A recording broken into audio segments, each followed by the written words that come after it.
विभाग अधिक सक्षम करण्यासाठी शासन कटिबद्ध असून पोलीस विभागानं कायदा व सुव्यवस्था अबाधित ठेवताना नेहमी सर्वोत्तम कामगिरी करून आपली प्रतिमा उंचवावी असं प्रतिपादन उपमुख्यमंत्री अजित पवार यांनी केलं आहे.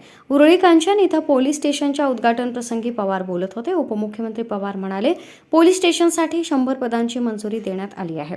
गुन्हेगारी रोखण्यात पोलिसांनी कठोरपणे कारवाई करावी. पोलीस विभागाला पायाभूत सुविधा उपलब्ध करून देण्यासाठी जिल्हा पंचवार्षिक योजना निधीतून निधी देण्यात येत आहे. पोलिसांनी त्यांच्या दुरुस्तीसाठी लक्ष द्यावं. सायबर गुन्हे रोखण्यासाठी अधिकारी कर्मचारी यांना आधुनिक तंत्रज्ञानाचं प्रशिक्षण द्यावं. कोणत्याही परिस्थितीत गुन्हेगारांचे उदात्तीकरण होता कामा नये. गुन्हेगारीवर पोलिसांचा वचक राहिला पाहिजे. पोलिसांच्या मनोबलावर परिणाम होणारे कृत्य होणार नाही याची दक्षता घ्यावी. पोलिसांनी कोणाच्याही दबावाखाली काम न करता गुन्हेगारी मोडून काढावी. सध्या पोलिसांच्या संकल्पनेत बदल झाला आहे. स्मार्ट पोलिसिंगच्या माध्यमातून पोलीस आणि नागरिक यांच्यात चांगले नाते निर्माण होत आहे असं पवार म्हणाले. पोलिसांनी आधुनिक तंत्रज्ञानाचा अवलंब करावा. गुन्हेगारी तपासाचा वेग वाढवावा.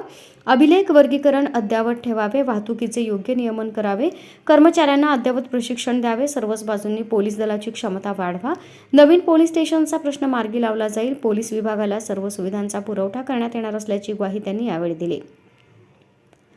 उरळी कांचन गावाची लोकसंख्या लाखाच्या पुढे गेली आहे. स्थानिक नागरिकांची इथे नगर परिषद व्हावी अशी मागणी असून यावर निश्चित मार्ग काढला जाईल.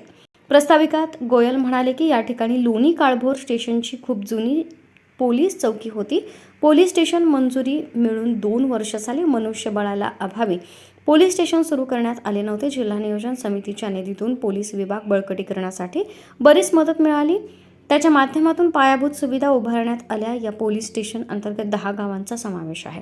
या ठिकाणची वाहतूक कोंडी सोडवण्यासाठी प्रयत्न केले जातील. तसंच गुन्हे नियंत्रण करण्यासाठी विशेष प्रयत्न करणार असल्याचं त्यांनी सांगितलं.